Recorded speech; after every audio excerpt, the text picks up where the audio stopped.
ব্যবসায়ীর ওপর রাতে হামলা, ৩ লাখ টাকা লুটের অভিযোগ। বিস্তারিত দেখুন তথ্যচিত্রে।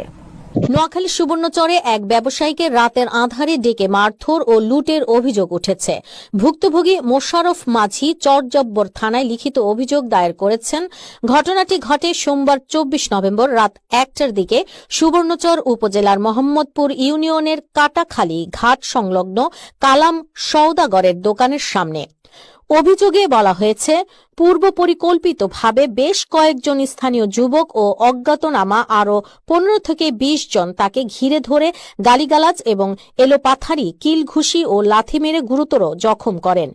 এরপর তার কাছ থেকে ৩ লাখ টাকা লুট করা হয়। ভুক্তভোগী জানান, একদিন আগে তাকে ভয়ভীতি দেখানো হয়েছিল। ঘটনার পর আশেপাশের লোকজন ছুটে আসলে অভিযুক্তরা প্রাণনাশের হুমকি দিয়ে ঘটনাস্থল ত্যাগ করেন। অভিযুক্তরা অভিযোগ অস্বীকার করেছেন। প্রধান আসামি রতন ব্যাপারী বলেন, হাতাহাতি হয়েছে, কিন্তু মোশাররফ মাঝির দাবি অনুযায়ী ঘটনা ঘটেনি। চরজব্বর থানায় অফিসার ইনচার্জ মোহাম্মদ শাহিন মিয়া জানিয়েছেন, অভিযোগ এসেছে, তদন্ত শেষে বিস্তারিত তথ্য জানানো হবে। এই ঘটনায় ঘাট এলাকায় থমথমে পরিবেশ বিরাজ করছে।